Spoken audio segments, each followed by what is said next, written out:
வணக்க நண்பர்களே. Wealth Bravo Tamil YouTube சேனலுக்கு உங்களை அன்புடன் வரவேற்கிறேன்.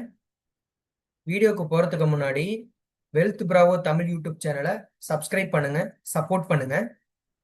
இன்னைக்கு வீடியோல எதை பத்தி பார்க்க போறோம்னா, இந்திய பங்கு சந்தையில நம்ம எப்படி முதலீடு பண்றது, இந்திய பங்கு சந்தையில ஏன் நம்ம முதலீடு பண்ணணும், அப்படி முதலீடு பண்றதா இருந்தா எந்த பிளாட்ஃபார்ம்ல முதலீடு பண்றது, இந்திய பங்கு சந்தையில முதலீடு பண்றதுனால என்ன நன்மைகள் அப்படிங்கிற எல்லா தகவல்களையும் இந்த வீடியோல முழுசா பார்க்க போறோம்.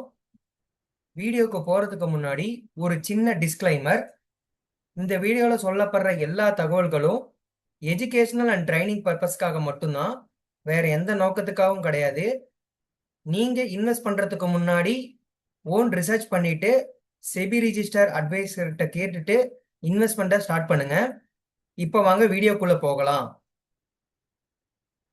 இப்ப நம்ம ஏன் இந்திய பங்கு சந்தையில முதலீடு செய்யணும் அப்படிங்கிறதுக்கான சில தகவல்களை இங்க சொல்றேன். முதல் காரணம் பாத்தீங்கன்னா, இன்னைக்கு வளர்ந்து வரக்கூடிய நாடுகள்ல இந்தியா பாத்தீங்கன்னா ரொம்ப ஃபாஸ்டாவே க்ரோ ஆகிட்டு இருக்கிற ஒரு கண்ட்ரி. அதனால இந்தியாவில் நீங்க இன்வெஸ்ட் பண்ணும்போது உங்களோட இன்வெஸ்ட்மெண்ட் பாத்தீங்கன்னா சீக்கிரமாவே க்ரோ ஆகிறதுக்கான வாய்ப்புகள் அதிகமா இருக்கு. அதனால நீங்க இந்தியாவில் முதலீடு செய்யலாம். அடுத்த காரணம் பாத்தீங்கன்னா இன்ஃப்ளேஷன், அதாவது பணவீக்கம். இன்னைக்கு இந்தியாவில் இன்ஃப்ளேஷன் ரேட் பார்த்தீங்கன்னா 6-7% இருக்கு. நீங்க வங்கியிலையோ இல்லை எஃப்டிலையோ உங்களோட சேமிப்பை இன்வெஸ்ட் பண்ணும்போது அதோட இன்ஃப்ளேஷன் பார்த்தீங்கன்னா 6-7% தான் இருக்கும். அது இன்ஃப்ளேஷனை பீட் பண்ற போறதில்ல. அதனால நீங்க இன்ஃப்ளேஷனை பீட் பண்ணும் அப்படின்னு நினைச்சீங்கன்னா பங்கு சந்தையில இன்வெஸ்ட் பண்ணலாம். நீங்க பங்கு சந்தையில இன்வெஸ்ட் பண்றது மூலியமா மினிமம் ஒரு 12-15% ரிட்டர்ன்ஸ் எதிர்பார்க்கலாம். அட்லீஸ்ட் இன்ஃப்ளேஷனை பீட் பண்ற மரியாதையா இருக்கலாம். அதனாலதான் உங்களை பங்கு சந்தையில இன்வெஸ்ட் பண்ண சொல்றேன். மூணாவது காரணம் பார்த்தீங்கன்னா, இன்னைக்கு வளர்ந்து வரக்கூடிய கம்பெனிகளான டாடா, அதானி, இந்த கம்பெனிஸ்லாம் நீங்க வாங்கும்போது நீங்க அந்த கம்பெனியில ஒரு ஷேர் ஹோல்டரா பார்ட்டிசிபேட் பண்றீங்க. அதனால அந்த கம்பெனி க்ரோ ஆகும் போது நீங்களும் அந்த கம்பெனியோட சேர்ந்து உங்களோட இன்வெஸ்ட்மெண்ட்டும் நீங்களும் வளர முடியும். அதிவேகமாக கூட வளர முடியும். நீங்க அந்த கம்பெனியோட லாப நட்ட கணக்குகள்ல பங்கேற்கிறீங்க. அதனாலதான் உங்களை இந்தியாவில் இருக்கக்கூடிய கம்பெனிகள்ல இன்வெஸ்ட் பண்ண சொல்றேன். அடுத்தது பாத்தீங்கன்னா டிவிடெண்ட். அதாவது எப்பயுமே ஒரு கம்பெனி அவங்களோட வளர்ச்சியை மட்டும் பார்க்க மாட்டாங்க, அந்த கம்பெனியில இன்வெஸ்ட் பண்ண இருக்கக்கூடிய பீப்புள்ஸையும் கன்சிடர் பண்ணுவாங்க. அதாவது அந்த கம்பெனி எப்பெல்லாம் அவங்களோட குவார்டர்லி ரிசல்ட்ஸ் அனௌன்ஸ் பண்றாங்களோ, அதாவது லாப நட்ட கணக்குகளை வெளியிடுறாங்களோ, அப்பெல்லாம் பாத்தீங்கன்னா அந்த கம்பெனியோட லாபத்தை பொறுத்து அந்த கம்பெனியில யார் யாரெல்லாம் இன்வெஸ்ட் பண்ணியிருக்காங்களோ அவங்களுக்கு டிவிடெண்ட் கொடுப்பாங்க. டிவிடெண்ட்னா ஒன்றும் இல்லை, ஒரு மணி, ஒரு அமௌண்ட். அதாவது இப்ப அந்த கம்பெனியில நீங்க ஒரு 10 ஷேர் வாங்கியிருக்கீங்கன்னா அந்த கம்பெனி டிவிடெண்ட் கொடுக்குறாங்க. ஃபார் எக்ஸாம்பிள் ஒரு ஷேருக்கு 10 ரூபாய் கொடுக்குறாங்கன்னா நீங்க 10 ரூபாய் வச்சிருக்கும் போது உங்களுக்கு 10 ஷேருக்கு 10 ரூபாங்கும் போது 100 ரூபாய் ஆட்டோமேட்டிக்கா உங்க பேங்க் அக்கௌண்ட்டுக்கு கிரெடிட் ஆகும். இதுதான் அடுத்த அட்வான்டேஜ். உங்களுக்கு டிவிடெண்ட் பத்தி முழுசா வீடியோ வேணும்னா ஆல்ரெடி நான் இந்த சேனல் அப்லோட் பண்ணியிருக்கேன், மேல லிங்க் கொடுத்துருக்கேன். நீங்க டிவிடெண்ட் பத்தி ஃபுல்லா அந்த வீடியோவில் போய் தெரிஞ்சுக்கலாம். அடுத்தது பாத்தீங்கன்னா நீண்ட கால சொத்து உருவாக்கம், அதாவது வெல்த் கிரியேஷன். நீங்க பங்கு சந்தையில முதலீடு பண்ணிக்கிட்டு வெல்த் கிரியேட் பண்ணிக்கிட்டே வரும்போது ஆட்டோமேட்டிக்கா அந்த ஷேர்ஸ் ஆகட்டும், மியூச்சுவல் ஃபண்ட்ஸ் ஆகட்டும், ஆட்டோமேட்டிக்கா காம்பவுண்ட் பேசஸ்ல க்ரோ ஆயிட்டே இருக்கும். அதாவது சீக்கிரமா உங்களோட வெல்த் பல மடங்கு ஆயிரும். அதனாலதான் உங்களை பங்கு சந்தையில முதலீடு பண்ணணும்னு சொல்றேன். இப்ப பங்கு சந்தையில முதலீடு பண்றதுக்கு முன்னாடி சில பேசிக்ஸா நம்ம தெரிஞ்சுக்கலாம். முதல்ல பாத்தீங்கன்னா ஷேர்ஸ். நீங்க நிறைய இடத்துல ஷேருங்கிற வார்த்தையை கேள்விப்பட்டிருப்பீங்க. ஷேர்ஸ்னா ஒன்றும் இல்லை, இந்திய பங்கு சந்தையில ஒரு பிரைவேட் கம்பெனி உள்ள என்டர் ஆகணும்னா ஷேர்ஸ் மூலியமா தான் வருவாங்க. ஷேர்ஸ்னா என்னன்னா அந்த கம்பெனியோட வேல்யூ, அதாவது பிரைஸ் அப்படின்னு சொல்லலாம். அந்த பிரைஸை பொறுத்து தான் நீங்க இந்திய பங்கு சந்தையில அந்த கம்பெனியை வாங்கவோ விற்கவோ முடியும். இப்ப ஃபார் எக்ஸாம்பிள் நீங்க டாட்டாவோட ஷேரை வாங்கியிருக்கீங்கன்னு வச்சுக்கலாம். அப்ப நீங்க வாங்கியிருக்கும் போது நீங்க அந்த கம்பெனியோட one of the shareholder. அப்படின்னா நீங்க அந்த கம்பெனியில எல்லா லாப நட்ட கணக்குலையும் நீங்க பங்கேற்கிறீங்க. அதே மாதிரி அந்த கம்பெனி வளரும் போது நீங்களும் அந்த கம்பெனியோட சேர்ந்து வளர்றீங்க. இவ்வளவுதான் ஷேர்ஸ். அடுத்தது பாத்தீங்கன்னா ஸ்டாக் எக்ஸ்சேஞ்ச், அதாவது பங்கு சந்தை. ஒரு உதாரணமா பழ மார்க்கெட்டுக்கு நீங்க போறீங்க, அங்க பாத்தீங்கன்னா நிறைய பழங்கள் இருக்கு. ஆரஞ்சு, ஆப்பிள், வாழைப்பழம்னு. அதை நீங்க ஏதோ ஒரு பழங்களா வாங்குறீங்க. இந்த இடம் இதுதான் பை. அதே போல அங்க ஒரு விவசாயி வந்து அவர் தோட்டத்துல இருந்த எல்லா பழத்தையும் பாத்தீங்கன்னா விற்கிறாரு. இதுதான் செல். இதை தான் நம்ம ஸ்டாக் எக்ஸ்சேஞ்ச் பங்கு சந்தையிலையும் பண்றோம். இப்ப நான் வாழைப்பழம், ஆரஞ்சு இதெல்லாம் சொன்னேன் பாத்தீங்களா, அது எல்லாமே கம்பெனிஸ். நீங்க அந்த கம்பெனி வாங்கிக்கிறீங்க. அதே மாதிரி இன்னொருத்தர் பாத்தீங்கன்னா விற்பாரு. அப்ப நீங்க வாங்கிக்கிறீங்க உங்ககிட்ட, அவர்கிட்ட இருந்து. இந்த இந்த பிசினஸ் நடக்கக்கூடிய இடத்தை தான் நம்ம பங்கு சந்தைன்னு சொல்றோம். இந்தியாவிலே ரெண்டு மிகப்பெரிய பங்கு சந்தை இருக்காங்க. ஒன்னு பாத்தீங்கன்னா பாம்பே ஸ்டாக் எக்ஸ்சேஞ்ச், இன்னொன்னு பாத்தீங்கன்னா national stock exchange. Bombay stock exchange பாத்தீங்கன்னா ரொம்ப பழமையானது, ஏசியாவிலேயே மிகப்பெரிய சந்தை. நேஷனல் ஸ்டாக் எக்ஸ்சேஞ்ச் கொஞ்சம் ரீசெண்டா தான் லான்ச் பண்ணாங்க. ரெண்டுமே மிகப்பெரிய சந்தைகள். இப்ப ரெண்டுமே எதை பேஸ் பண்ணி இருக்குன்னா, பிஎஸ்சி பாத்தீங்கன்னா சென்செக்ஸோட குறியீடை பேஸ் பண்ணியிருக்கும். நேஷனல் ஸ்டாக் எக்ஸ்சேஞ்ச் பாத்தீங்கன்னா நிஃப்டி 50யோட குறியீடை பேஸ் பண்ணியிருக்கும். சென்செக்ஸ்னா ஒன்றும் இல்லை, அவங்க கிட்ட 30 நிறுவனங்கள் இருக்கும். அதோட ஆவரேஜ் பிரைஸை பார்த்தீங்கன்னா சென்செக்ஸ்ன்னு சொல்லலாம். அதே போல நிஃப்டி 50ல 50 கம்பெனிகள் இருக்கலாம், இந்தியாவோட 50 கம்பெனிகள். அதோட வெயிட்டட் ஆவரேஜ் தான் நிஃப்டி 50ஓட பிரைஸ்ன்னு சொல்லலாம். இப்ப நீங்க நியூஸ்ல எல்லாம் பார்த்துருக்கீங்க, இன்னைக்கு சென்செக்ஸ் இவ்வளோ ஏறி இருக்கு குறைஞ்சிருக்கு, நிஃப்டி 50 இவ்வளோ ஏறி இருக்கு குறைஞ்சிருக்கு. இதை தான் மீன் பண்றாங்க. அதாவது நிஃப்டி 50னா இந்தியாவில் 50 கம்பெனிகள் இருக்குன்னு சொல்லிட்டேன். அந்த 50 கம்பெனிகள் எப்படி இருக்கும்னா, ஒரு 5 கம்பெனி பார்த்தீங்கன்னா பேங்க்ல இருந்திருக்கலாம், இன்னொரு 5 கம்பெனி பார்த்தீங்கன்னா ஐடில இருந்திருக்கலாம், ஆட்டோல இருந்திருக்கலாம், மெட்டல்ஸ்ல இருந்திருக்கலாம். ஸோ எல்லாத்துலேயுமே யார் வந்து பெரிய கம்பெனியோ நல்ல கம்பெனிகளோ அதை தான் வந்து நிஃப்டி 50ல வச்சிருப்பாங்க. ஸோ இதோட வெயிட்டட் ஆவரேஜ் இண்டெக்ஸ் தான் நிஃப்டி 50யோட ப்ரைஸா இருக்கும். இதுதான் பேசிக்ஸ். அடுத்தது இப்ப செபி அப்படின்னா யாரு அப்படிங்கிறத பார்க்கலாம். செபினா என்னன்னா security exchange board of India. இவங்களோட ஹெட் குவார்டர்ஸ் மும்பையில் இருக்கு. இவங்களோட முக்கியமான நோக்கம் என்னன்னா, இந்திய பங்கு சந்தை பாதுகாப்பான முறையிலையும் நண்பகத்தன்மையோடையும் எல்லாத்துக்கும் தெரியற மாதிரியும் நடக்கணும் அப்படிங்கறதான் இவங்களோட முக்கிய நோக்கம். இப்ப நான் ஆல்ரெடி சொன்னேன் பாத்தீங்களா, national stock exchange, Bombay stock exchange, இந்த ரெண்டு சந்தையையும் யார் ரெகுலேட் பண்றாங்கன்னா செபிதா ரெகுலேட் பண்றாங்க. இவங்களோட ரூல்ஸ் அண்ட் ரெகுலேஷன் படி தான் இந்த ரெண்டு சந்தையுமே ஒர்க் ஆகும். இப்ப செபினா ஒரு சின்ன உதாரணத்தோட பார்ப்போம். நீங்க ஒரு கம்பெனில ஜாயின் பண்றீங்க. அந்த கம்பெனில ஜாயின் பண்றதுக்கு முன்னாடி அந்த கம்பெனியோட ரூல்ஸ் அண்ட் ரெகுலேஷனுக்கு நீங்க ஃபாலோ பண்ணி ஆகணும். அந்த கம்பெனியோட டைமிங்க்கு நீங்க ஃபாலோ பண்ணி ஆகணும். அந்த கம்பெனியோட ஹாலிடேஸ்க்கு நீங்க ஃபாலோ பண்ணி ஆகணும். இங்க கம்பெனின்னு சொல்ற இதுதான் செபி. ஸோ அவங்க தான் எல்லாத்தையுமே ரெகுலேட் பண்றாங்க இந்த இந்திய பங்கு சந்தையிலேயே. அதே போல நீங்க இந்திய பங்கு சந்தையில வாங்கக்கூடிய ஒவ்வொரு ஷேர்ஸும் ஒரு இடத்துல போயிட்டு ஸ்டோர் ஆகணும், கரெக்டுங்களா? அந்த ஸ்டோர் ஆகக்கூடிய இடத்த தான் நம்ம என்எஸ்டிஎனும் சிடிஎஸ்ன்னு சொல்றோம், அதாவது ஒரு டெபாசிட்டரின்னு சொல்றோம். இப்ப இந்த ரெண்டுமே யாரு கண்ட்ரோல் பண்றாங்கன்னா, ரெகுலேட் பண்றாங்கன்னா செபி தான் ரெகுலேட் பண்றாங்க. ஸோ இந்திய பங்கு சந்தையில நடக்கிற ஒவ்வொரு விஷயத்துக்கும் ஒவ்வொரு மாற்றத்துக்கும் பாத்தீங்கன்னா செபி தான் முக்கிய காரணமா இருப்பாங்க. செபிக்கு மீறி எதுவுமே நடக்காது. அடுத்தது பாத்தீங்கன்னா ஐபிஓனா ஒன்றும் இல்லை, இனிஷியல் பப்ளிக் ஆஃபரிங். இப்போ ஃபார் எக்ஸாம்பிள் நான் ஒரு எக்ஸ்வைஜெட்னு ஒரு பிரைவேட் கம்பெனி வச்சிருக்கேன். அந்த பிரைவேட் கம்பெனியோட எல்லா லாப நட்ட கணக்குகளும் எனக்கு தான். இப்போ நான் என்ன பண்ணுறேன், இந்திய பங்கு சந்தைக்கு வரலான்னு நினைக்கிறேன். ஸோ அந்த எக்ஸ்வைஜெட் கம்பெனியை பப்ளிக்கு ஆஃபர் பண்ணலான்னு நினைக்கிறேன். ஸோ இந்திய பங்கு சந்தையில் எக்ஸ்வைஜெட் கம்பெனிங்கிறத கொண்டு வரதுக்கான ப்ராசஸ் தான் ஐபிஓன்னு சொல்லுவாங்க. அந்த ஐபிஓ எப்படி நடக்கும்னா, ஃபர்ஸ்ட் அந்த எக்ஸ்வைஜெட் கம்பெனி பார்த்தீங்கன்னா செபி கிட்ட அப்ரூவல் வாங்கணும், எல்லா டாக்குமெண்ட்ஸையும் சப்மிட் பண்ணி. ஒன்ஸ் செபி கிட்ட அப்ரூவல் வாங்கினதுக்கு அப்புறம் உங்க டிமேட் அக்கௌண்ட்ல பார்த்தீங்கன்னா ஐபிஓ செக்ஷன்ல பார்த்தீங்கன்னா அந்த கம்பெனி பார்த்தீங்கன்னா ஷோ ஆகும். இப்போ நீங்க மட்டும் இல்ல, பெரிய பெரிய ஹெச்என்ஐ, பெரிய பெரிய இன்ஸ்டிடியூஷனல் இன்வெஸ்டர்ஸ் எல்லாரும் பார்த்தீங்கன்னா அந்த ஐபிஓக்கு அப்ளை பண்ணுவாங்க.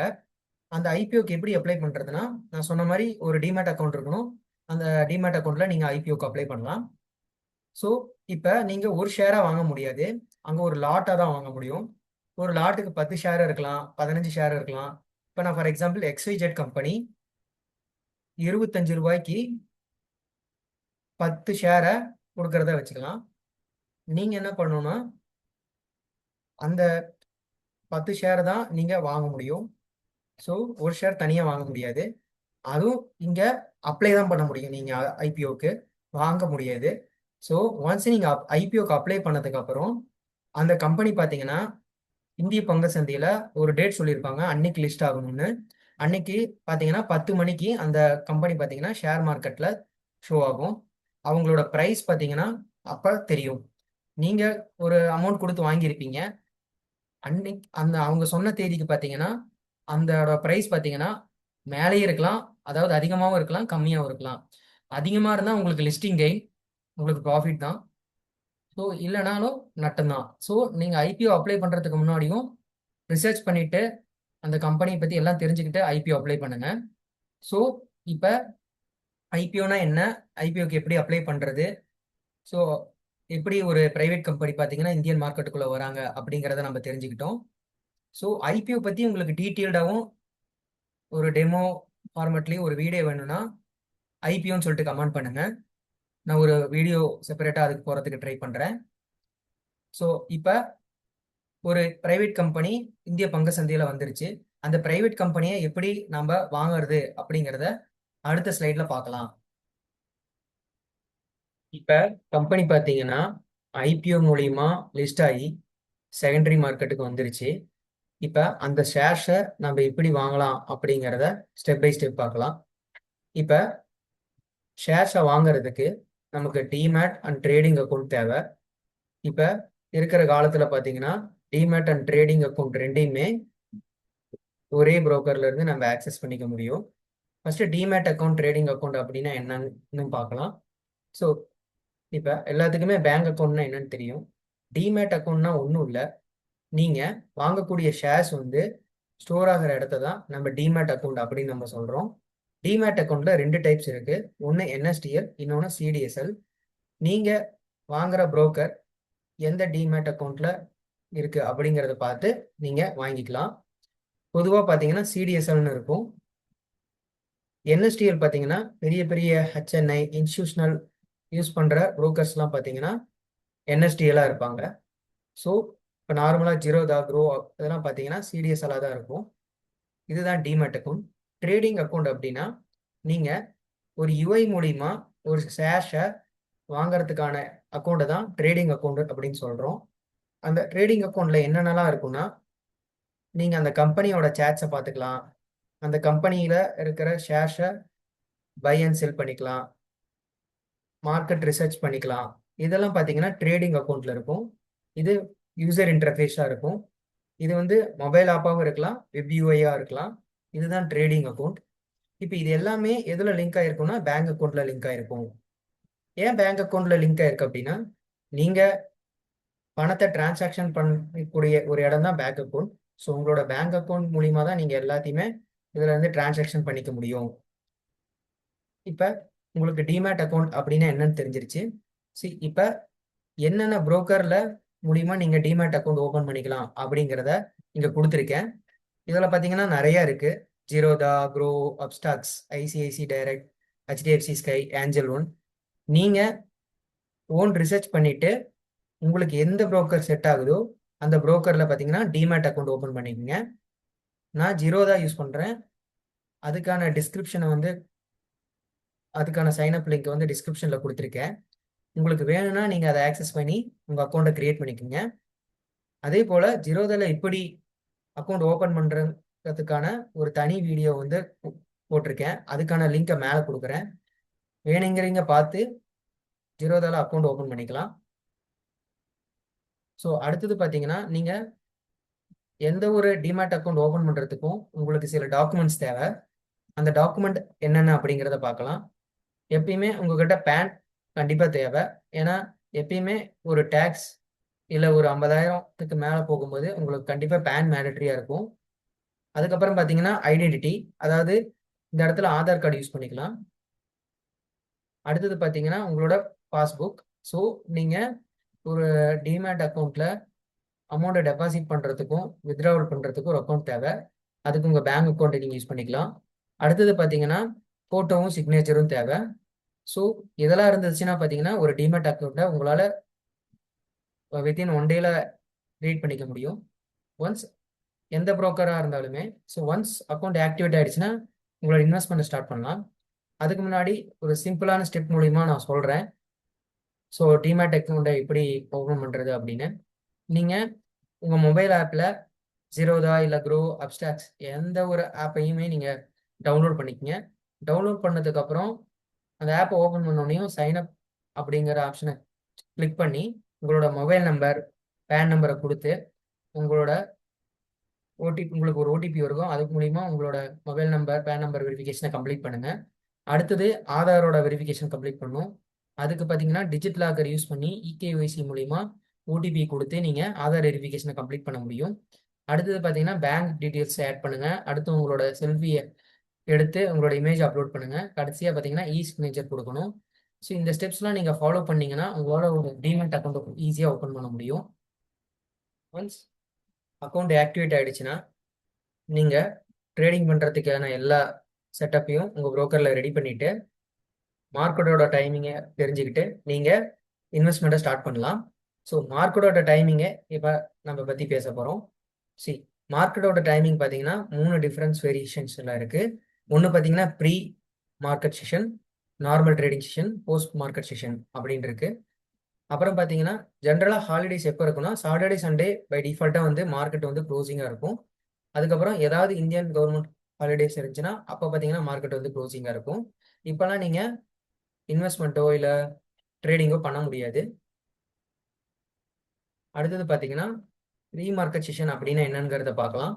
ஒன்ஸ் உங்கள் அக்கௌண்ட் ஆக்டிவேட் ஆகிடுச்சுன்னா உங்கள் அக்கௌண்ட்டுக்கு பார்த்தீங்கன்னா உங்களோட ஜிமெயிலுக்கு உங்களோட யூசர் நேம் பாஸ்வேர்டு வரும். அந்த யூசர் நேம் பாஸ்வேர்டை வச்சு நீங்கள் எந்த ப்ரோக்கரை யூஸ் பண்ணியிருக்கீங்களோ அந்த ப்ரோக்கரில் லாகின் பண்ணிவிட்டு ஷேர்ஸை செலக்ட் பண்ணிவிட்டு நீங்கள் 9லேருந்து 9:15 வரைக்கும் உங்களோட ஆர்டரை ப்ளேஸ் பண்ணலாம். பை ஆர்டராகவும் இருக்கலாம், செல் ஆர்டராகவும் இருக்கலாம். இப்போ நீங்கள் ஒரு ஷேரை வாங்கணும்னு நினைக்கிறீங்க, அந்த ஷேருக்கான ப்ரைஸை வந்து நீங்கள் டிசைட் பண்ணிக்கலாம். அதான் லிமிட் ஆர்டர். ஃபார் எக்ஸாம்பிள் இப்போ டாடா ஷேரை வந்து 100 ரூபாய்க்கு வாங்குறீங்கன்னா 100 ரூபா அப்படின்னு சொல்லிட்டு போட்டு ப்ளேஸ் பண்ணி வச்சுருங்க 9லேருந்து 9:15 வரைக்கும். ஒன்ஸ் வந்து மார்க்கெட் ஓப்பன் ஆனோனையும் அந்த நீங்கள் போட்ட 100 ரூபாய்க்கு அந்த கம்பெனி யாராவது விற்றாங்கன்னா நீங்கள் வாங்கிக்கலாம். இதுக்கு ஆப்போசிட் தான் செல்லும். ஸோ இதுதான் 9லேருந்து 9:15 ப்ரீ மார்க்கெட் செஷன். நீங்கள் எல்லா ஆர்டரையும் நீங்கள் போட்டு வைக்கலாம், பட் ஆர்டர் எக்ஸிக்யூட் ஆகுது. 9:15லேருந்து 3:30 வரைக்கும் நார்மல் ட்ரேடிங் டைம். அந்த டைமில் பார்த்தீங்கன்னா நீங்கள் லைவ் மார்க்கெட்லேயும் உங்களால் என்ன ப்ரைஸ் இருக்குன்னு பார்த்துட்டு உங்களால் ஆர்டரை ப்ளேஸ் பண்ணிக்க முடியும், either buy side either sell side. அடுத்தது பார்த்தீங்கன்னா 3:30க்கு அப்புறம் பார்த்தீங்கன்னா போஸ்ட் மார்க்கெட் செஷன். அடுத்த நாள் மார்க்கெட் ஓப்பன் ஆகும் இல்லைங்களா, அதுக்கு நீங்கள் இப்பயே வந்து உங்களோட ஆர்டரை ப்ளேஸ் பண்ணி வைக்கலாம். அடுத்த நாள் அடுத்த டே மார்னிங் பார்த்தீங்கன்னா அந்த ஆர்டர் எக்ஸிக்யூட் ஆகும். அதுதான் போஸ்ட் மார்க்கெட் செஷன். இந்த மாதிரி டிஃப்ரெண்ட் செஷன் இருக்குது. சரி, இதை நீங்கள் யோசிச்சு உங்களோட ஷேர்ஸை வாங்கிக்கலாம். இதுதான் வந்து பார்த்தீங்கன்னா மார்க்கெட்டோட டைமிங்ஸ். அடுத்தது பார்த்தீங்கன்னா இப்போ நீங்கள் மார்க்கெட்டில் அக்கௌண்ட்டை ஓப்பன் பண்ணிட்டீங்க, மார்க்கெட்டோட டைமிங்லாம் தெரிஞ்சுக்கிட்டீங்க. அடுத்தது பார்த்தீங்கன்னா நீங்கள் ஒரு ஷேரை வாங்குறதுக்கு எல்லா வகையிலையும் தயாராகிட்டீங்க. நீங்கள் அடுத்து என்ன பண்ணணும்னா உங்கள் அமௌண்ட்டை வந்து டெபாசிட் பண்ணணும். நீங்கள் சும்மா அப்படியே போயிட்டு ஷேர்ஸ் வாங்கிட முடியாது. ஏன்னா ஒரு ஷேரோட விலை 100 ரூபா இருந்துச்சுன்னா அந்த 100 ரூபா உங்கள் அக்கௌண்ட்டில் இருந்தால் மட்டும்தான் அந்த ஷேரை வாங்க முடியும். எல்லா ப்ரோக்கர்லையும் இப்போ பார்த்தீங்கன்னா ஈஸியாக ஃபெசிலிட் பண்ணிட்டாங்க. உங்களோட ஃபண்டை ஈஸியாக ஆட் பண்ண முடியும். எதர் யூபிஐ வழியாக ஆட் பண்ணிக்கலாம், உங்களோட ஆன்லைன் டிரான்சாக்ஷன் அதாவது டிஜிட்டல் பேங்கிங் மூலியமாகவே ஆட் பண்ணிக்கலாம், உங்களோட டெபிட் கார்ட்ஸ் கொடுத்து கூட உங்களோட ஃபண்ட்ஸை ஆட் பண்ணிக்கலாம். ஸோ எப்பயுமே இன்வெஸ்ட்மெண்ட் வந்து புதுசாக இருக்கிறவங்க வந்து ஒரு சின்ன அமௌண்ட்லேருந்து ஸ்டார்ட் பண்ணுங்கள். பழகினதுக்கு அப்புறம் நீங்கள் பெரிய அமௌண்ட் வச்சு ரிஸ்க் எடுங்க. ஸோ இனிஷியலில் கொஞ்சம் பழகிட்டு அப்புறம் உங்களுக்கு நல்லா தெரியும் அப்படின்னா நீங்கள் பெரிய அமௌண்ட் வச்சு ட்ரேட் பண்ணுங்கள். இன்வெஸ்ட்மெண்ட் பண்ணுறதுக்கு முன்னாடி நல்லா ரிசர்ச் பண்ணிட்டு செபி ரிஜிஸ்டர் அட்வைஸ்டர் கேட்டுட்டு இன்வெஸ்ட்மெண்ட் ஆகட்டும் ட்ரேடிங் ஆகட்டும் பண்ணுங்கள். அதுதான் என்னோட அட்வைஸ். இப்போ வந்து ஃபண்ட்ஸ் எப்படி ஆட் பண்ணுறதுன்னு பார்க்கலாம். நான் ஆல்ரெடி சொன்ன மாதிரி நீங்கள் எந்த ப்ரோக்கரில் இருக்கீங்களோ அந்த ப்ரோக்கரில் பார்த்தீங்கன்னா எப்படி ஃபண்ட்ஸ் ஆட் பண்ணுறதுங்கிறத ஆப்ஷனை நீங்கள் கூகுள் பண்ணிவிட்டு ஆட் ஃபண்ட்ஸ் கொடுத்துட்டு ஆட் ஃபண்ட்ஸில் என்ன அமௌண்ட்டோ அதை டைப் பண்ணிவிட்டு யூபிஐ இருந்தால் யூபிஐ இல்லை நெட் பேங்கிங் இருந்தால் நெட் பேங்கிங் கொடுத்துட்டு ஓடிபியை வெரிஃபை பண்ணிட்டு உங்கள் ஃபண்ட்ஸை வந்து உங்களோட broker அக்கௌண்ட்டுக்கு ஆட் பண்ணிடுங்க. இப்போ பார்த்தீங்கன்னா பேங்க் அக்கௌண்ட்டில் இருக்கிற பணத்தை நீங்கள் broker அக்கௌண்ட்டுக்கு கொண்டு வந்து தான் நீங்கள் ட்ரேடிங்கை இல்லை இன்வெஸ்ட்மெண்ட்டோ பண்ண முடியும். ஸோ ஒன்ஸ் வந்து ஃபண்ட்ஸ் கொண்டு வந்துட்டீங்க, உங்கள் அந்த ஃபண்ட்ஸ் வந்து உங்கள் brokerல வந்து ஆட் ஆயிடுச்சு அப்படின்னா உங்களால் வந்து ஆர்டரை ப்ளேஸ் பண்ணிக்க முடியும். இப்போ ஆர்டரில் டிஃப்ரெண்ட் டைப்ஸ் ஆஃப் ஆர்டர்ஸ் இருக்குது. அது என்னென்னங்கிறத பார்க்கலாம். இது வந்து ஒரு பேசிக் அண்டர்ஸ்டாண்டிங்காக தான். இப்போ உங்களுக்கு வந்து நீங்கள் அக்கௌண்ட் ஓப்பன் பண்ணிட்டீங்க, லாகின் பண்ணிட்டீங்க, செட்டப்லாம் ரெடி பண்ணிட்டீங்க, மார்க்கெட் டைமிங்லாம் என்னன்னு தெரிஞ்சிருச்சு, ஃபண்ட்ஸையும் ஆட் பண்ணிட்டீங்க, நீங்கள் ரெடியாக இருக்கீங்க ஒரு ஆர்டர் போடுறதுக்கு. சரி, இப்போ உங்களுக்கு எந்த கம்பெனி வேணுமோ நீங்கள் அந்த ப்ரோக்கரில் சர்ச் பண்ணிக்கங்க. சர்ச் பண்ணிவிட்டு நீங்கள் ஆர்டர் போடுறதுக்கு முன்னாடி பார்த்தீங்கன்னா அந்த டிஸ்பிளேல மார்க்கெட் ஆர்டரா, லிமிட் ஆர்டரா, ஸ்டாப் லாஸ் ஆர்டரா அப்படிங்கிறத கேட்கும். அதே மாதிரி ப்ராடக்ட் டைப்பில் சிஎன்சியா இல்லை எம்ஏஎஸ்ன்னு கேட்கும். சரி, அதெல்லாம் என்னங்கிறத நான் பேசிக்காக சொல்கிறேன். மார்க்கெட் ஆர்டருங்கிறது இப்போ ஒரு பையர் வந்து விற்கிறாரு, அந்த பையரோட ப்ரைஸ் அங்கே ஷோ ஆகும், மார்க்கெட் ப்ரைஸ். கடைசியாக அந்த ஷேர் வந்து எந்த ப்ரைஸ்க்கு வந்து ஒருத்தர் வாங்கியிருக்காங்களோ அந்த ப்ரைஸ் தான் மார்க்கெட் ப்ரைஸ். அந்த மார்க்கெட் ப்ரைஸ்க்கே உங்கள் ஆர்டரை ப்ளேஸ் பண்ணணும்னா நீங்கள் மார்க்கெட் ஆர்டர்னு கொடுத்துட்டு லைவ்ல எந்த பையர் ரெடியாக இருக்காரோ, அந்த லேட்டஸ்ட்டாக இருக்காரோ உங்கள் ப்ரைஸ்க்கு நியர் பையா, அதுதான் ஆர்டர். அந்த ஆர்டருக்கு தான் உங்கள் பை வந்து பை ஆகும் அந்த ஷேரு. லிமிட் ஆர்டர்னா இப்போ ஃபார் எக்ஸாம்பிள் இப்போ டாட்டாவோட ஷேர் 100 ரூபாய்க்கு ட்ரேட் ஆயிருக்குன்னு வச்சுக்கோங்கன்னா, நீங்கள் 95 ரூபா வரும்போது எனக்கு அந்த டாடா ஷேர் வேணும் அப்படின்னா நீங்கள் உங்கள் விருப்பப்படி உங்களுக்கு என்ன ப்ரைஸ் நீங்கள் நிர்ணயிச்சிருக்கீங்களோ அந்த ப்ரைஸை நீங்கள் சூஸ் பண்ணிட்டு அந்த ஆர்டரை போட்டிங்கன்னா அந்த ஆர்டர் எக்ஸிக்யூட் ஆகுது. அந்த ப்ரைஸ் எப்போ ஒரு பையரால் ஒரு செல்லரால் கிடைக்குதோ அப்போ தான் நீங்கள் அந்த ஆர்டரை வாங்கிக்க முடியும். அதே போல் தான் ஸ்டாப் லாஸ் ஆர்டரும். நீங்கள் வந்து வாங்கிட்டீங்க, ஒரு லாபம் வரணுங்கிறதுக்காக வெயிட் பண்ணுறீங்க. லாபம் வந்துச்சுன்னா ஓகே, பட் லாபம் வரல அப்படின்னா ஒரு ஸ்டாப் லாஸ் ஆர்டர் போட்டு வைக்கிறது ரொம்ப நல்லது. ஏன்னா உங்களோட லாஸ் பார்த்தீங்கன்னா அதிகமாக லாஸ் ஆகாது உங்களோட கேபிட்டல். அதனால் ஒரு ஸ்டாப் லாஸ் ஆர்டர் போட்டு வச்சுக்கோங்க. ஸ்டாப் லாஸ் ஆர்டர்னு ஒன்றும் இல்லை. இப்போ நீங்கள் 100 ரூபாய்க்கு வாங்கியிருக்கீங்க, 105 ரூபாய்க்கு போச்சுன்னா உங்களுக்கு வந்து லாபம். இதே போகல, அந்த அந்த ஷேரோட ப்ரைஸ் கம்மியாயிட்டே போகுது அப்படின்னா, ரொம்ப கம்மியாச்சுனாலும் உங்களுக்கு பெரிய நஷ்டம் இல்லைங்களா? ஸோ நீங்கள் ஒரு ஸ்டாப் லாஸ் ஆர்டர் 95 ரூபா வரும்போது நான் வெளியே வந்துடணும்னு சொல்லிட்டு நீங்கள் ஒரு ஸ்டாப் லாஸ் ஆர்டர் போட்டு வைக்கலாம். ஸோ உங்களுக்கு 5 ரூபா தான் நட்டம். இதே விட்டிங்கன்னா இன்னும் கீழே போச்சுன்னா இன்னும் நிறைய நட்டம் ஏற்படும். அதனால ஸ்டாப் லாஸ் ஆர்டர் போட்டு வச்சுக்கலாம். இதுதான் market order, limit order, stop loss order. அதில் 2 டைப் இருக்குது ப்ராடக்ட் டைப்பில். ஒன்று பார்த்தீங்கன்னா இன்ட்ராடே, இன்னொன்று பார்த்தீங்கன்னா டெலிவரி. இன்ட்ராடே அப்படின்னா என்னென்னா, நீங்கள் ஒரு கம்பெனியோ இல்லை ஒரு ஷேரையோ எதையோ அந்த கம்பெனியை வந்து அன்னைக்கே வாங்கி அன்னைக்கே விற்றீங்கன்னா அதுதான் இன்ட்ராடே. இப்போ நான் வந்து என்ன பண்ணுறேன், நான் ஒரு இன்வெஸ்டர், நான் அந்த கம்பெனியை வாங்கி பல வருஷத்துக்கு ஹோல்ட் பண்ணுறேன் அப்படின்னா அதுதான் டெலிவரி. சரி, நீங்கள் ஆர்டர் ப்ளேஸ் பண்ணும் போதே அந்த விண்டோவில் பார்த்தீங்கன்னா இன்ட்ராடேவா டெலிவரியான்னு கேட்கும். நீங்கள் அதை பேஸ் பண்ணி பார்த்தீங்கன்னா அந்த ஆர்டரை எக்ஸிக்யூட் பண்ணணும். ஸோ இன்ட்ராடே அப்படின்னா நீங்கள் அன்னைக்கு வாங்கினீங்கன்னா அன்னைக்கு வித்தாகணும். நீங்கள் விற்கலைனாலும் ஆட்டோமேட்டிக்காக என்ன ப்ரைஸ் லைவாக இருக்கோ அந்த மார்க்கெட் டைமிங் சொன்னேன் பார்த்தீங்கன்னா அப்போ வந்து ஸ்கொயர் ஆஃப் ஆயிரும். டெலிவரின்னு அப்படி இல்லை, நீங்கள் வாங்கினதை நாளைக்கு விற்கலாம், நாளான்னைக்கு விற்கலாம், ஃபியூச்சரில் எப்போ உங்களுக்கு தேவைப்படுதோ அப்போ நீங்கள் விற்றுக்கலாம். இதுதான் இன்ட்ராடேக்கும் டெலிவரிக்கும் உள்ள டிஃப்ரென்ஸ். இன்ட்ராடேவில் பார்த்தீங்கன்னா சில புரோக்கர்ஸ் வந்து மார்ஜின் ஃபெசிலிட்டி கொடுப்பாங்க. மார்ஜின் ஃபெசிலிட்டினா என்னன்னா, நீங்கள் வந்து 10,000 ரூபாய் தான் உங்கள் புரோக்கர் அக்கௌண்ட்டில் இருக்குன்னு வைங்களேன், இன்ட்டு 5x இன்ட்டு 10x, அதாவது 50,000 வரைக்கும் நீங்கள் ஒரு ஷேர்ஸாக வாங்கிக்கலாம். 50,000 வரைக்கும் உள்ள ஷேர்ஸை வந்து பார்த்தீங்கன்னா நீங்கள் வாங்கிக்க முடியும். பட் உங்ககிட்ட 10,000 தான் இருக்குது, பட் 50,000 வரைக்கும் இன்ட்ராடே ஷேர்ஸை வாங்கிக்க முடியும். இதுதான் வந்து மார்ஜின் ஃபெசிலிட்டி. இது எல்லா ப்ரோக்கர்லையும் தராங்களான்னு தெரியல. நீங்கள் இன்வெஸ்ட் பண்ணுறதுக்கு முன்னாடி செக் பண்ணிட்டு இன்வெஸ்ட் பண்ணுங்க. இதுதான் இன்ட்ராடேக்கு டெலிவரிக்குள்ள வித்தியாசம்.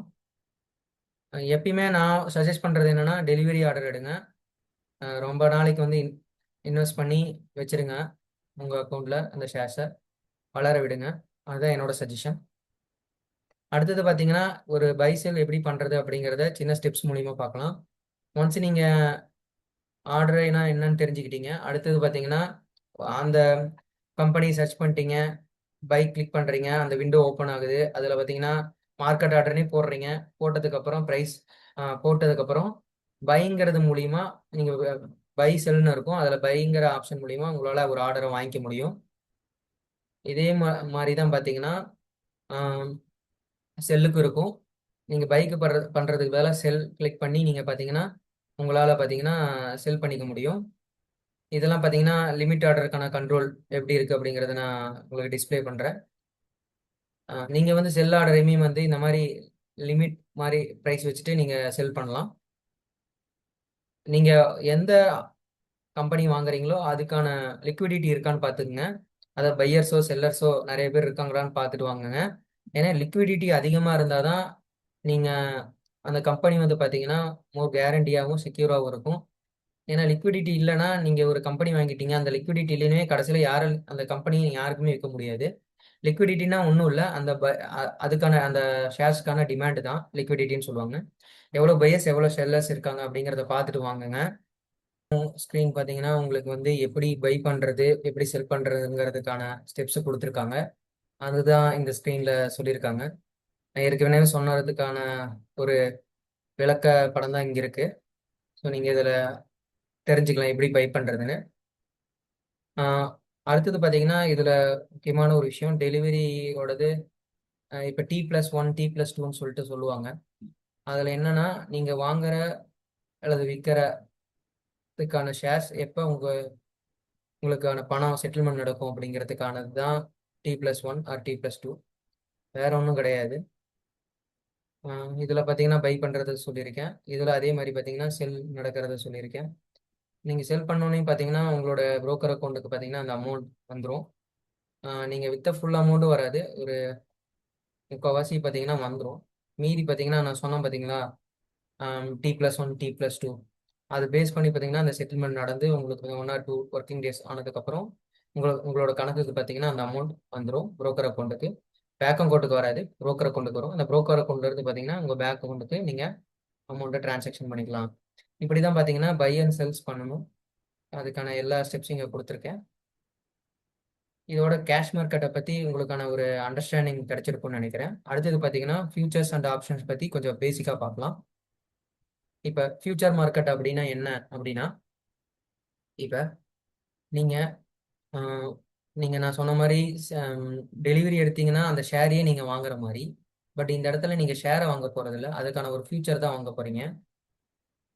ரெண்டு வகையான ஃபியூச்சர்ஸ் இருக்குது. ஒன்று பார்த்தீங்கன்னா இண்டெக்ஸ்லையும் நீங்கள் ஃபியூச்சர்ஸை வாங்கலாம், ஸ்டாக்ஸ்லையும் ஃபியூச்சர்ஸ் வாங்கலாம். இது மெயினாக எதுக்காக யூஸ் ஆகும்னா ஹெட்ஜிங்காக யூஸ் ஆகும். ஷார்ட் டேர்ம் ட்ரேடுக்காக யூஸ் பண்ணிக்கலாம். ப்ரைஸ் சேஞ்சஸ்லேருந்து உங்களுக்கு ஒரு லாபம் சம்பாதிக்கலாம். அதுக்கு தான் வந்து ஃபியூச்சர்ஸ் அண்ட் ஆப்ஷன்ஸ். ஃபியூச்சர்ஸ்னால் ஒன்றுமே இல்லை. ஃபியூச்சர்ஸ் நீங்கள் அதுக்கு ஒரு எக்ஸ்பிரி டேட் இருக்கும். அடுத்த 3 மாதத்துக்கான ஃபியூச்சர்ஸும் உங்களால் வாங்கிக்க முடியும். ஃபியூச்சர்ஸ் வந்து ஒரு லாட்ஸாக தான் வாங்க முடியும். இண்டெக்ஸில் பார்த்தீங்கன்னா நிஃப்டியில் வந்து நீங்கள் ஃபியூச்சர்ஸ் வாங்கலாம், அதே மாதிரி சென்செக்ஸில் வாங்கலாம், பேங்க் நிஃப்டியில் வாங்கலாம். ஸ்டாக்ஸில் பார்த்தீங்கன்னா இண்டிவிஜுவல் ஸ்டாக்ஸ், இப்போ நான் ஒரு ரிலையன்ஸில் வந்து ஃபியூச்சர்ஸ் வாங்க முடியும். இப்போ ஒவ்வொன்றுக்குமே ஒரு லாட் சைஸ் இருக்கும். இப்போ நீங்கள் ரிலையன்ஸ் வாங்கணும்னா ஒரு ஷேர்ஸை வாங்க முடியாது அங்கே சொன்ன மாதிரி. இங்கே வந்து ஒரு லாட்டை தான் வாங்க முடியும். ஒரு லாட் சைஸ் பார்த்தீங்கன்னா 250 இருக்கும். இப்போ ஃபார் எக்ஸாம்பிள் ரிலையன்ஸோட ப்ரைஸ் ஒரு 10 ரூபா ஒரு ஷேருக்கு ஏறுதுன்னா நீங்கள் வச்சிருக்க 250 × 10 2500 ரூபாய் பார்த்தீங்கன்னா உங்களுக்கு லாபம் கிடைக்கும். நீங்கள் இப்போ நீங்கள் நினைக்கலாம் ஒரு ஷேரோட ப்ரைஸ் இப்போ 2000 ரூபாய் வச்சுக்கலாம், ரிலையன்ஸு 250 ஷேருக்கு நான் நிறைய பணம் கொடுக்கணும்னு நினைக்கலாம். பட் அப்படி கிடையாது. அதில் வந்து பார்த்தீங்கன்னா நீங்கள் 250 × 2000 ரூபாய் அந்த அமௌண்ட்டை கொடுக்க தேவையில்ல. ஒரு பார்ஷியலான அமௌண்ட்டை பார்த்தீங்கன்னா அதுலேருந்து ஒரு பார்ஷியலான அமௌண்ட்டு பார்த்தீங்கன்னா அந்த புரோக்கர் மூலிமா அந்த அந்த அந்த ஃபியூச்சர் யார் செல் பண்ணுறாங்களோ அவங்களுக்கு கொடுத்துட்டா போதும், அந்த ஃபியூச்சர் உங்களால் வாங்கிக்க முடியும். இது மெயினாக எதுக்காகனா ஒரு சிலர் பார்த்தீங்கன்னா ரிலையன்ஸோட ஷேரை வந்து கேஷ் மார்க்கெட்டில் வாங்கியிருப்பாங்க 250 ஷேரு. இங்கே ஒருவேளை அதோட ப்ரைஸ் இறங்குச்சுன்னா அவங்களுக்கு நஷ்டம். ஸோ அவங்க என்ன பண்ணுவாங்க, இங்கே வந்து ஃபியூச்சர் வந்து செல் பண்ணிடுவாங்க. செல் பண்ணிட்டாங்கன்னா அவங்களுக்கு ஹெட்ஜ் ஆகிடும். ஸோ அதனால் பார்த்தீங்கன்னா அவங்களுக்கு பெரிய நஷ்டம் அவங்களுக்கு வராது. ஸோ அவங்களோட கேபிட்டல் வந்து ப்ரொடெக்ட் பண்ணிக்கலாம். அதுக்காக தான் ஃபியூச்சர் மார்க்கெட்டை கொண்டு வந்தாங்க. பட் இப்போ வந்து ஃபியூச்சர் மார்க்கெட்டை பார்த்தீங்கன்னா எல்லாரும் ட்ரேடிங்காக யூஸ் பண்ணுறாங்க சொல்லப்போனால். ஸோ இதுதான் ஃபியூச்சர் மார்க்கெட். ஸோ நீங்கள் ஒரு பார்ஷியலான அமௌண்ட் கொடுக்குறீங்க, அந்த ஃபியூச்சரை வாங்குறீங்க. அந்த ஃபியூச்சரோட ப்ரைஸ் ஏறும் போது நீங்கள் விற்றுட்டு வெளியே வந்துடுறீங்க ஸ்கொயர் அப் பண்ணிட்டு. ஸோ உங்களுக்கு வந்து லாபம் கிடைக்குது. இதுதான் வந்து ஃபியூச்சர் மார்க்கெட். ஸோ எதையுமே எப்பயுமே திங்க் பண்ணிட்டு இன்வெஸ்ட் பண்ணுங்க, அனலைஸ் பண்ணுங்க. எல்லாத்தையும் யோசிச்சு தான் நீங்கள் இன்வெஸ்ட் பண்ண ஸ்டார்ட் பண்ணணும். அதுக்கப்புறம் பார்த்தீங்கன்னா இதே போல் பார்த்தீங்கன்னா நிஃப்டிலையுமே நீங்கள் இண்டெக்ஸ் ஃபியூச்சர்ஸ் வாங்கலாம். நிஃப்டினா 50னா நீங்கள் அந்த டாப் 50 கம்பெனிஸோட டீட்டெயில்ஸ் தெரிஞ்சுட்டு இன்னைக்கு மேலே போகுதா கீழே போகுதா அப்படிங்கிறத நீங்கள் பார்த்துட்டு வாங்கிக்கலாம். இதுதான் ஃபியூச்சர்ஸ். ஃபியூச்சர்ஸில் எப்பயுமே அந்த ப்ரைஸை டிபெண்ட் பண்ணி தான் எல்லாமே இருக்கும். ஸோ நீங்கள் அதை பார்த்துட்டு வாங்கிக்கலாம். அடுத்தது பார்த்தீங்கன்னா ஆப்ஷன்ஸ். அதே போல் தான் ஆப்ஷன் ட்ரேடிங்கும். ஆப்ஷன் ட்ரேடிங்கில் நீங்கள் 2 ஆப்ஷன்லையுமே நீங்கள் ட்ரேட் பண்ணலாம். ஒன்று பார்த்தீங்கன்னா இண்டெக்ஸ் ஆப்ஷன்ஸில் பண்ணலாம், ஸ்டாக்ஸ் ஆப்ஷன்லேயும் பண்ணலாம்.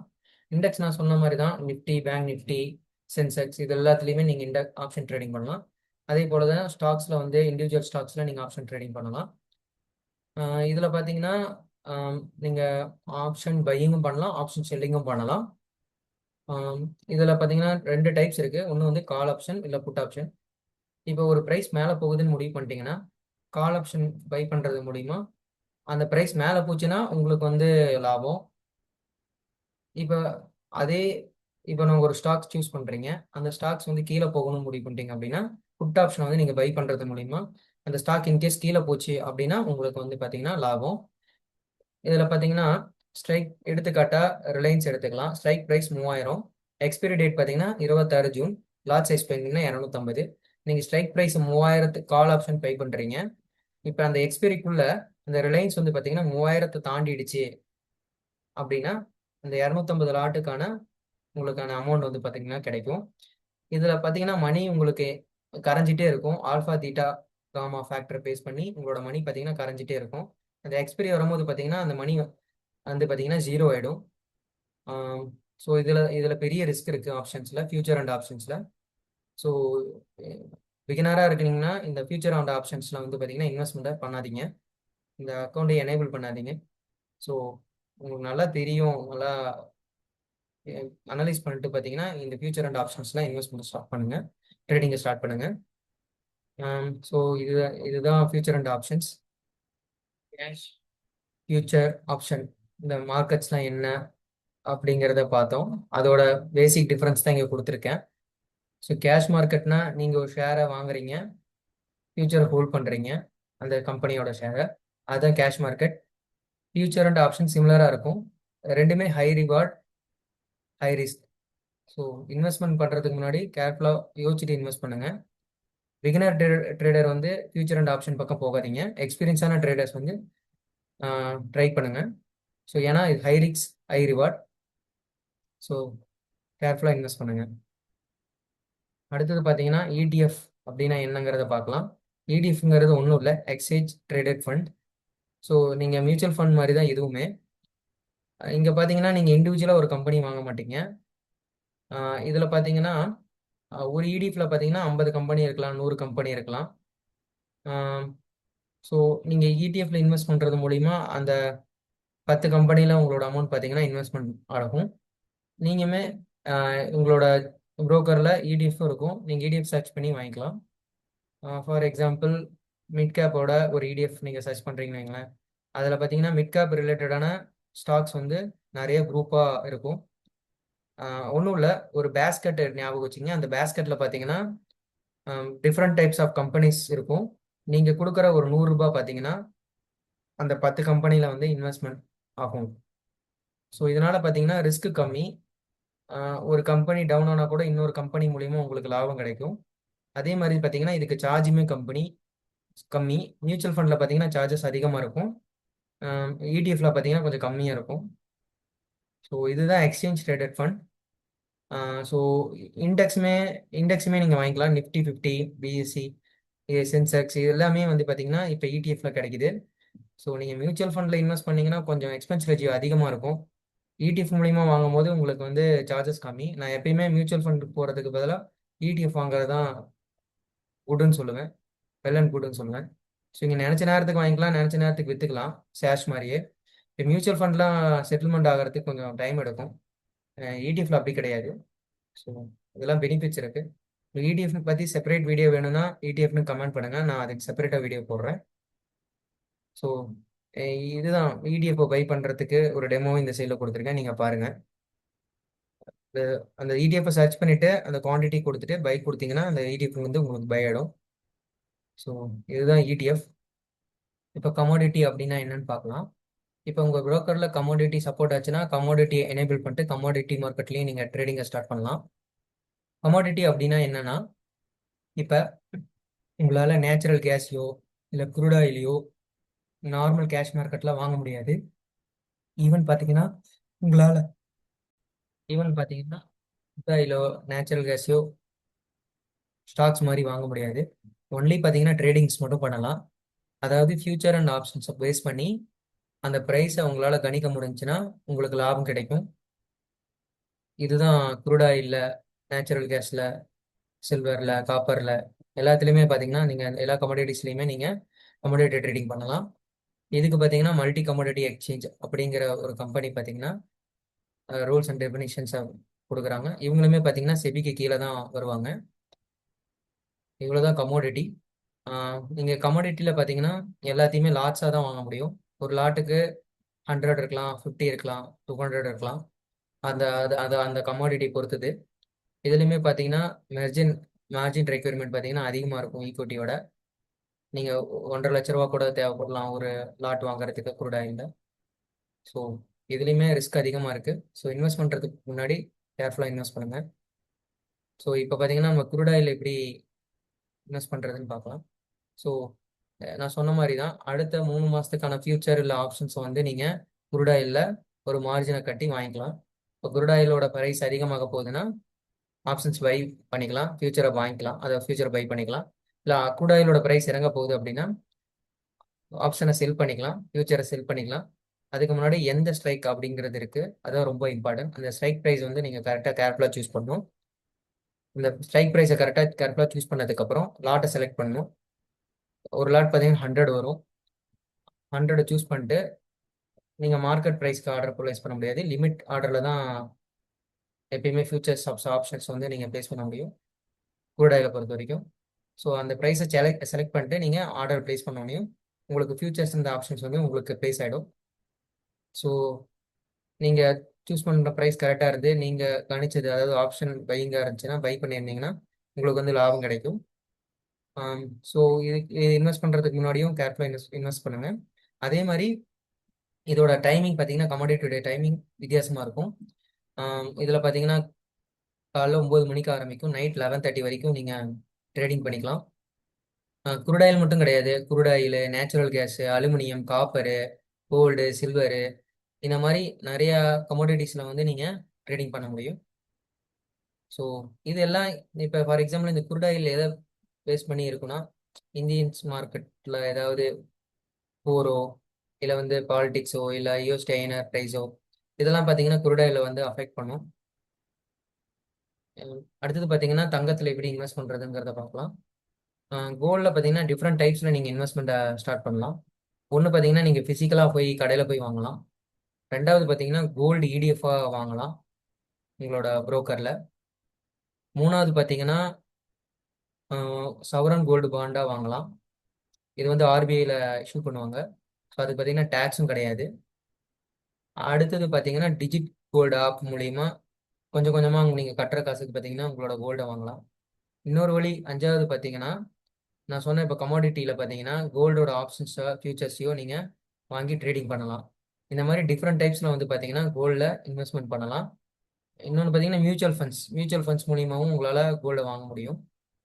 ஸோ இந்த மாதிரி டிஃப்ரெண்ட் டைப்ஸில் நீங்கள் கோல்டை வாங்கலாம். மெயினாக கோல்டு வாங்குறது எதுக்காகனா ஹெட்ஜிங்காக தான். அடுத்தது பார்த்தீங்கன்னா சில்வர்லேயும் அதே மாதிரி தான். இப்போ நான் சொன்ன எல்லா ப்ராசஸுமே வந்து இதுக்குமே அப்ளிகபிள். சில்வர் இடிஎஃப்ல நீங்கள் வாங்கலாம், டிஜிட்டலாக சில்வர் வாங்கலாம். அதே மாதிரி கமோடிட்டியில் போயிட்டு சில்வரோட ஆப்ஷன் ஃபியூச்சர்ஸை நீங்கள் சூஸ் பண்ணி வாங்கலாம். சில்வர் பார்த்தீங்கன்னா ஹை வாலிடிட்டி, ரொம்ப ப்ரைஸோட வாலிட்டிலிட்டி வந்து பார்த்தீங்கன்னா அதிகமாக இருக்கும். ஸோ கோல்டு பார்த்தீங்கன்னா கம்மியாக இருக்கும் மெட்டல்ஸில். ஸோ கமோடிட்டியில் வந்து உங்களுக்கு ஒரு டீப்பாக, அதாவது இன்னும் பெரிய லென்த்தியாக வீடியோ வேணும்னா செப்பரேட்டாக கோல்டு அண்ட் சில்வர்னு கமெண்ட் பண்ணுங்கள். நான் கமாடிட்டியில் செப்பரேட்டாக வீடியோ போகிறதுக்கு ட்ரை பண்ணுறேன். அடுத்தது பார்த்தீங்கன்னா டேக்ஸு. நீங்கள் பண்ணுற எல்லா இன்வெஸ்ட்மெண்ட்டுக்குமே பார்த்தீங்கன்னா ட்ரேடிங்க்குமே பார்த்தீங்கன்னா டேக்ஸ்னு ஒன்று இருக்கும். அதுக்கு பார்த்தீங்கன்னா short term capital gain tax, long term capital gain டேக்ஸ்னு 2 இருக்குது. எப்பயுமே ஒரு வருஷத்துக்கு கீழே பார்த்தீங்கன்னா ஒரு ஷேர்ஸையோ மியூச்சுவல் ஃபண்ட்ஸையோ எதை விற்றாலும் பார்த்தீங்கன்னா உங்களுக்கு வந்து 20% வந்து டேக்ஸ் ரேட்டு. இதே லாங் டேர்ம் பார்த்தீங்கன்னா உங்களுக்கு 12% டேக்ஸ் ரேட் இருக்கும். ஸோ இதுதான் டேக்ஸ் ரிலேட்டடான விஷயம். எனக்குமே அந்தளவுக்கு டேக்ஸ் தெரியாது. நான் உங்களுக்கு இதில் டீப்பாக வீடியோ போடணும்னா நானுமே ரிசர்ச் பண்ணிவிட்டு டேக்ஸ் ரிலேட்டடாக உங்களுக்கு வீடியோ போடுறேன். ஆப்ஷன் பைக்கும் ஃபியூச்சர்ஸ் பைக்கும் கொஞ்சம் டேக்ஸ் ரேட் வித்தியாசமாகும். எஸ்டிடி, ஜிஎஸ்டி எல்லாமே கொஞ்சம் வித்தியாசமாகும். ஸ்டாம்ப் டியூட்டி எல்லாமே இருக்கும். ஸோ அதே மாதிரி கேஷ் மார்க்கெட்லேயுமே உங்களுக்கு வந்து டேக்ஸ் இருக்குது. அதே மாதிரி உங்களோட புரோக்கரை பொறுத்து சார்ஜஸ் மாறும், அதையும் பார்த்துங்க. ஃபியூச்சர்ஸ் அண்ட் ஆப்ஷன் மார்க்கெட்டுக்கு எப்பயுமே பைக்கும் செல்லுக்கும் 20 ரூபா இருக்கும். நார்மல் கேஷ் மார்க்கெட்டுக்கு பார்த்தீங்கன்னா டிபி சார்ஜஸ்னு ஒன்று இருக்கும் விற்கும் போது. ஸோ இந்த சார்ஜஸ்லாம் தெரிஞ்சுக்கிட்டு இன்வெஸ்ட் பண்ணுங்கள், டேக்ஸ்லாம் தெரிஞ்சுக்கிட்டு. ஸோ மக்களே, இப்போ வந்து உங்களுக்கு நான் எல்லாமே எக்ஸ்பிளைன் பண்ணியிருக்கேன். கேஷ் மார்க்கெட்னா என்ன, ஃபியூச்சர் மார்க்கெட் என்ன, ஆப்ஷன்ஸ்னா என்ன, கமாடிட்டினா என்ன, தங்கத்தில் எப்படி முதலீடு பண்ணுறது அப்படிங்கிற எல்லா விஷயங்களுமே உங்களுக்கு இதில் சொல்லியிருக்கேன். இப்போ நான் அடுத்தது என்ன சொல்கிறேன்னா, இப்போ ஒரு பிகினராக இருக்கீங்கன்னா என்னென்ன தவறுகள்லாம் நடக்கும் அப்படிங்கிறத சொல்கிறேன். எப்பயுமே லோன் வாங்கி ட்ரேட் பண்ணாதீங்க, அதை ஃபஸ்ட்டு தவிர்த்துருங்க. ரெண்டாவது பார்த்தீங்கன்னா வாட்ஸ்அப்லேயோ இல்லை டெலிகிராம்லேயோ யாராவது வந்து ஒரு கால் கொடுக்குறாங்க, ஆப்ஷன் கால் கொடுக்குறாங்க, ஃபியூச்சர்ஸ் கால் கொடுக்குறாங்க, இல்லை இந்த ஷேரை வாங்க சொல்கிறான்னு சொல்லிட்டு வாங்காதீங்க. அதே மாதிரி செபி ரிஜிஸ்டர் இருந்தால் மட்டும் நீங்கள் அவங்ககிட்ட ஆலோசனை கேட்டுட்டு இந்த ஷேர்ஸை வாங்குங்க.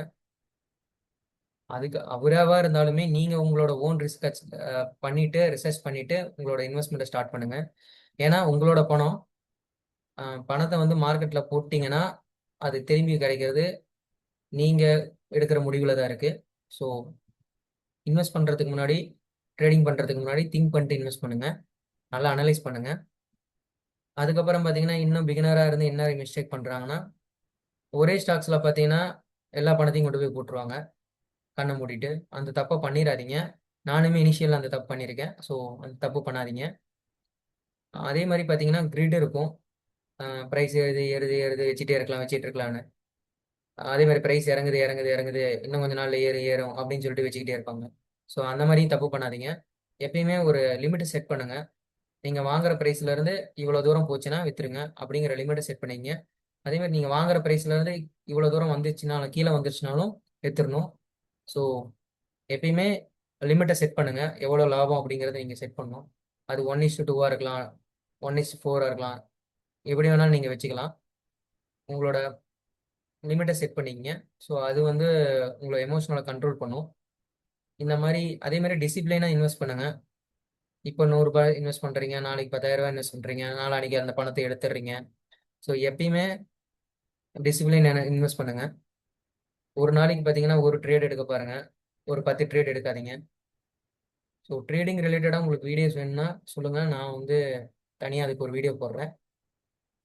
ஸோ அதே மாதிரி என்னை பொறுத்த வரைக்கும் நீண்ட காலத்துக்கு எது பெஸ்ட்டாக இருக்குன்னா, நீங்கள் ஒரு ஷேர்ஸ் வாங்கன்னா ஹோல்ட் பண்ணுங்கள், கீப் ஆன் ஹோல்ட் பண்ணுங்கள். அதுதான் பெஸ்ட்டாக இருக்கும் என்னை பொறுத்த வரைக்கும்.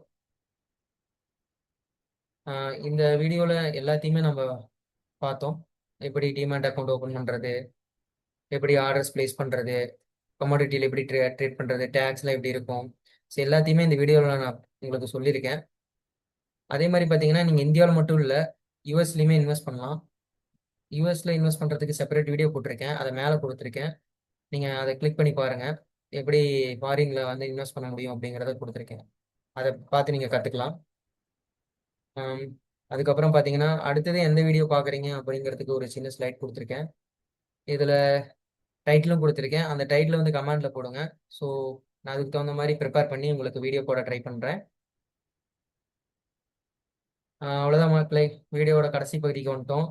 இந்த வீடியோ கொஞ்சம் பெரிய வீடியோ தான், ஆனால் என்னால் முடிஞ்ச எல்லா இன்வெஸ்ட்மெண்ட்ஸ் அண்ட் ஸ்டாக் மார்க்கெட் ரிலேட்டடான டேர்ம்ஸ் எல்லாத்தையுமே நான் உங்களுக்கு எக்ஸ்பிளைன் பண்ணியிருக்கேன். ஏதாவது உங்களுக்கு புரியல அப்படின்னா கமெண்ட் செக்ஷனில் கமெண்ட் போடுங்க, அதுக்கு நான் ஆன்சர் பண்ணுறேன்.